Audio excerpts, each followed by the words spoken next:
Hello, good morning. सकाळ सकाळ दिवसाची सुरुवात अशी काही झाडं बघून झालेली आहे.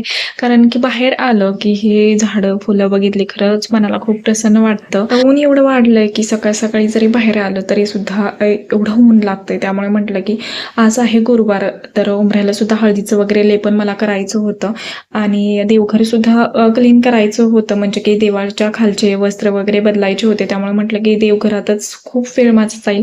त्यामुळे आधी की बाहेरचं हळदीचं लेपन वगैरे करून घ्यावं. त्यानंतर रांगोळी वगैरे काढून घेतली की आतलं ऊन जरी झालं तरी एवढं काहीच वाटणार नाही. कारण 10-15 मिनिटं तर सहजच रांगोळी आणि हळदीचं लेपन करण्यासाठी म्हटलं उन्हाच्या आधी ते सर्व काही बाहेरचं काम करून घ्यावं. देवघर सुद्धा मला क्लीन करायचं होतं. म्हणजे देवांच्या खालचे वस्त्र वगैरे बदलून घ्यायचे होते. तर ते सर्व काही करून घेतलं आणि त्यानंतर आज गुरुवार असल्यामुळे महाराजांच्या मूर्तीवरती सुद्धा मला अभिषेक करायचा होता. रोजचा तर आमच्या घरात अभिषेक होतच असतो.